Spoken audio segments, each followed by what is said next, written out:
Research में ये पता चला है कि आईटी एम्प्लॉइज हाई इनकम मतलब हाई सैलरी जो है वो इंडियन रियल एस्टेट बाजार को चलाने में मदद करते हैं। ये एक डिस्प्यूट इसीलिए भी आता है कि क्या वाकई में यह एक मनी ट्रांसफरिंग मशीन है। इस संभावना के लिए जो हाई इनकम ग्रुप के लोग हैं, अमीर कहेंगे, सस्ते में प्रॉपर्टी खरीदते हैं और उच्च कीमत पे हाई प्रॉपर्टी प्राइस के ऊपर मिडिल क्लास को बेच देते हैं। मतलब राइट टाइम पे राइट अपॉर्चुनिटी ग्रैब करते हैं क्योंकि उनके पास पैसा ज़्यादा है, और जब थोड़ा सा उसे डेवलप करते हैं और उसके बाद वो मिडिल क्लास को बेच देते हैं, जिससे जो आईटी सेक्टर के एम्प्लॉइज हैं वो प्रॉपर्टी पर लोन लेके और उसको बाय कर लेते हैं। तो मनी का जो ट्रांसफर है वो वहां से वहां पहुंच जाता है। मतलब मिडिल क्लास बेयर करता है, जो प्रॉफिट हायर क्लास कमाता है उसे मिडिल क्लास बेयर करता है और बेनिफिट जो है वो हायर क्लास के पास चला जाता है। अब अगर प्रूफ की बात करें तो वो इस तरफ इशारा करते हैं कि आईटी में सैलरी स्थिर अगर हो जाए, स्टेबल अगर हो जाए,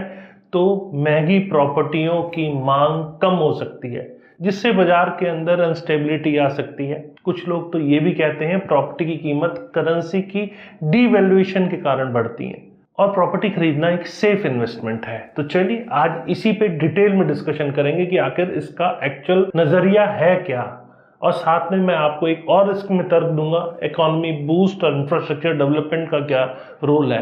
तो आज की वीडियो में इसी को डिटेल में समझने की कोशिश करते हैं। तो चलिए आगे बढ़ते हैं। नमस्कार, मैं हूं प्रदीप मिश्रा। प्रॉपर्टी मिश्रा शो में आपका स्वागत है।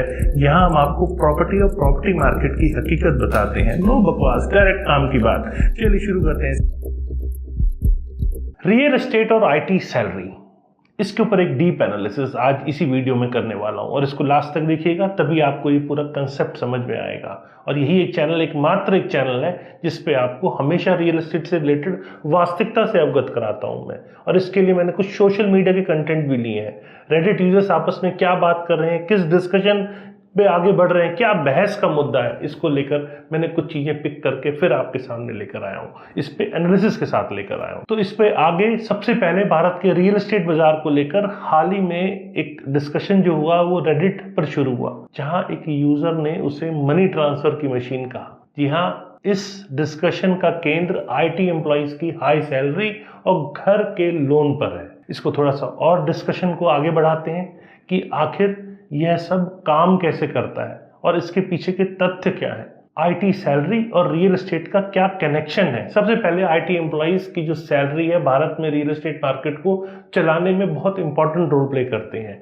रिसर्च से पता चलता है कि मीडियम स्केल के आईटी प्रोफेशनल्स की average salary 8 to 10 lakh rupees per annum है, जबकि सीनियर प्रोफेशनल्स 20 से 30 लाख रुपीस तक कमाते हैं। कुछ बड़े रोल्स जो शीर्ष रोल्स हैं, अगर मैं उनकी बात करूं, जैसे डेटा साइंटिस्ट या क्लाउड इंजीनियर, यहाँ पर salary 70 lakh rupees per annum तक पहुंच जाती है। एवरेज सैलरी जो इंडिया के अंदर है 2025 में, उसी के हिसाब से मैंने आपको ये बताया।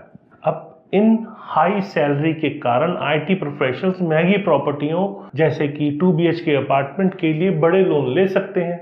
2 BHK, 3 BHK, 4 BHK जो भी लेना है। मैं अगर एग्जांपल के तौर पे आपको बताऊं तो मुंबई, दिल्ली, NCR जैसे बड़े शहरों में 2 BHK अपार्टमेंट करीब 30 से 1 CR रुपए तक इसकी कीमत होती है। और वहीं अगर इसे प्रीमियम सेगमेंट में चले जाएं तो वहां पर इसकी कीमत 3 to 5 CR तक पहुंच जाती है। अब मनी ट्रांसफर की मशीन से कहना, क्या ये सच है? एक रेडिट यूजर ने दावा किया कि रियल एस्टेट एक मनी ट्रांसफर की मशीन है, जहां हाई इनकम ग्रुप के लोग, अमीर लोग जैसे राजनेता हैं या फिर बड़े ब्यूरोक्रेट्स हैं या बिजनेसमैन हैं, सस्ते में प्रॉपर्टी खरीद लेते हैं और फिर इसे हाई प्राइस पर मिडिल क्लास को बेच देते हैं। ये प्रोसेस 20 से 30 ईयर के लॉन्ग टर्म लोन के थ्रू होके गुजरता है। मतलब मिडिल क्लास जैसे कि आईटी जैसे जो हाई सैलरी वाले सेक्टर्स हैं, उनमें काम करने वाले लोग इन महंगी प्रॉपर्टी को खरीदने के लिए लोन ले लेते हैं। तो इस तरह से जो धन है वो अमीर लोगों और बैंक जो ब्याज पे लोन पे देते हैं प्रॉपर्टी, तो उसमें वो ब्याज वसूलते हैं, को उनको ट्रांसफर हो जाता है, जबकि मिडिल क्लास को लगता है कि वो एक बढ़ती प्रॉपर्टी में इन्वेस्ट कर रहे हैं। अब मार्केट वोलेटिलिटी और रिस्क। जी हाँ, अगर आईटी सैलरी स्टेबल हो जाए तो ये महंगी प्रॉपर्टी की बाइंग करने वालों की संख्या कम हो सकती है, जिससे रियल एस्टेट की मार्केट में इंस्टेबिलिटी आ सकती है और यह दिख सकता है कि यह एक पॉन्जी स्कीम की तरह काम कर रहा है, जहां इन्वेस्टमेंट में ओल्ड और बिग इन्वेस्टर्स को प्रॉफिट होता है। मतलब अगर मैं से एग्जांपल के तौर पे आपको समझाऊं, अगर आईटी प्रोफेशनल की सैलरी इंक्रीमेंट रुक जाती है तो 3 से 5 करोड़ के 2 BHK अपार्टमेंट खरीदने की उनकी एलिजिबिलिटी कम हो सकती है, जिससे बाजार में डिमांड कम हो सकती है। अब इसका एक और प्रोस्पेक्टिव है, करेंसी डिवैल्यूएशन और इन्वेस्टमेंट। आईटी तो आपने समझ लिया, अब करेंसी डिवैल्यूएशन और इन्वेस्टमेंट को भी आपको बताता हूं। कुछ लोग इस दावे को डिसएग्री करते हैं। उनका कहना है कि प्रॉपर्टी का प्राइस राइज का जो कारण है करेंसी का डिवैल्यूएशन भी है। जैसे जैसे रुपए की कीमत कम होती है, लोग प्रॉपर्टी को एक सेफ इन्वेस्टमेंट मानते हैं, जो इन्फ्लेशन से बचने का एक तरीका है। इस प्रोस्पेक्टिव के अनुसार रियल एस्टेट खरीदना कमजोर करेंसी के खिलाफ एक सिक्योरिटी है। अब कुछ डेटा पॉइंट्स और एग्जांपल्स की बात कर लेते हैं, इंपॉर्टेंट डेटा जो डिस्कशन को समझने में आपको हेल्प करेंगे। सबसे पहले बात करते हैं class IT mid level salary जो है, उसमें average annual salary 8 to 10 lakh rupees है। आईटी सीनियर लेवल पे जो सैलरी है वो उनसे हम कहेंगे कि हाईएस्ट एनुअल सैलरी जो बात करें वो 20 से 30 लाख है। कुछ लोग जो बहुत ज़्यादा सीनियर है उनको 70 से 80 लाख के बीच की सैलरी उनकी एनुअल रहती है। अब 2 BHK अपार्टमेंट की कीमत मुंबई या दिल्ली की बात करें तो एवरेज प्रॉपर्टी का 30 लाख से 1 करोड़ रुपीस के बीच है। वहीं अगर इसे प्रीमियम लोकेशंस की बात करें या हाई एंड प्रॉपर्टीज की बात करें तो 2 BHK 3 से 5 करोड़ के बीच में भी है। और होम लोन ड्यूरेशन की तौर पे बात करें तो इसका आमतौर पे 20 से 30 साल होम लोन ड्यूरेशन रहता है। अब एग्जाम्पल के लिए अगर कोई आईटी प्रोफेशनल 3 करोड़ का लोन लेता है, 20 साल के लिए 8% इंटरेस्ट के ऊपर वो लेता है, तो उसकी मंथली EMI 2.57 लाख रुपीस होगी।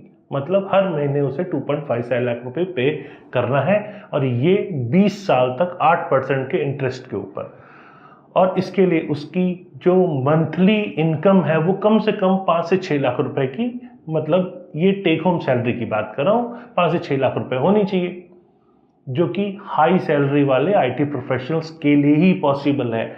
यह डिस्कशन कॉम्प्लेक्स है और दोनों साइड के अपने अपने तर्क हैं। एक और आईटी वेतन रियल एस्टेट बाजार को चलाने में मदद करते हैं, लेकिन अगर सैलरी स्टेबल हो जाए तो बाजार में इंस्टेबिलिटी आ सकती है। दूसरी ओर प्रॉपर्टी की बढ़ती कीमतें करेंसी डिवैल्यूएशन का परिणाम हो सकती हैं, और यह एक इन्वेस्टमेंट माना जा सकता है। अब इसमें एक तीसरा इंपॉर्टेंट एस्पेक्ट भी है कि क्या अर्बनाइजेशन और इंफ्रास्ट्रक्चर डेवलपमेंट, जो इंडिया की रैपिड अर्बनाइजेशन है, अगर हम उसकी बात करें तो उसका भी अपना एक रोल नज़र आता है। गवर्नमेंट के इन्वेस्टमेंट्स इंफ्रास्ट्रक्चर के ऊपर, जैसे मेट्रो, हाईवे, एयरपोर्ट, ये सब भी प्रॉपर्टी की वैल्यू को बढ़ाने में मदद करते हैं। और आसपास के एरिया से कनेक्टिविटी जैसे जैसे बढ़ती है तो व्यापार बढ़ता है, बिजनेस बढ़ता है, तो कहीं ना कहीं यहाँ पर इनकम लोगों की बढ़ती है, और इससे भी प्रॉपर्टी के प्राइजेस काफ़ी बढ़ते हैं। जिस हिसाब से कंस्ट्रक्शन कॉस्ट काफ़ी तेज़ी से भाग रही है, तो भी एक रीज़न होता है कि प्रॉपर्टी की कीमत बढ़ती है। वैसे आईटी प्रोफेशनल्स जिस हिसाब से माइग्रेट कर रहे हैं सिटीज़ के अंदर, तो डिमांड हाउसिंग की बढ़ रही है। ये भी एक इम्पॉर्टेंट कारण है, क्योंकि अर्बन हब बनते जा रहे हैं और उनमें ग्रोथ देखी जा रही है। और जैसे जैसे कनेक्टिविटी इंप्रूव होती है, लोगों को आपस में एक दूसरे आने जाने का जो समय है, ऑफिस से घर जाने का समय, कम्यूट टाइम जो है वो भी कम होता है, तो लोगों की चाहत बढ़ती है उन लोकेशंस पे प्रॉपर्टी खरीदने की। ये भी एक कारण है कि जिससे प्रॉपर्टी की कीमत बढ़ती है। तो इसका मतलब इंफ्रास्ट्रक्चर प्रोजेक्ट अपने आप में बहुत इंपॉर्टेंट रोल प्ले करते हैं प्रॉपर्टी की कीमत को बढ़ाने में। और जिस हिसाब से इकोनॉमिक अपलिफ्ट है, ये सपोर्ट करता है हायर प्रॉपर्टी प्राइजेस को लेकर, डिमांड को लेकर, सप्लाई, क्योंकि जैसे जैसे वेल कनेक्टेड रीजन्स है वहाँ डिमांड काफ़ी बढ़ती है, तो फिर सप्लाई भी धीरे धीरे आती है। जैसे कि दिल्ली मुंबई इंडस्ट्रियल कॉरिडोर की बात करें, या आसपास जैसे जैसे मेट्रो कनेक्टिविटी हो रही है उसकी बात करें, तो वहाँ 20 से 30% का प्रॉपर्टी की कीमतों में उछाल भी देखने को मिलता है।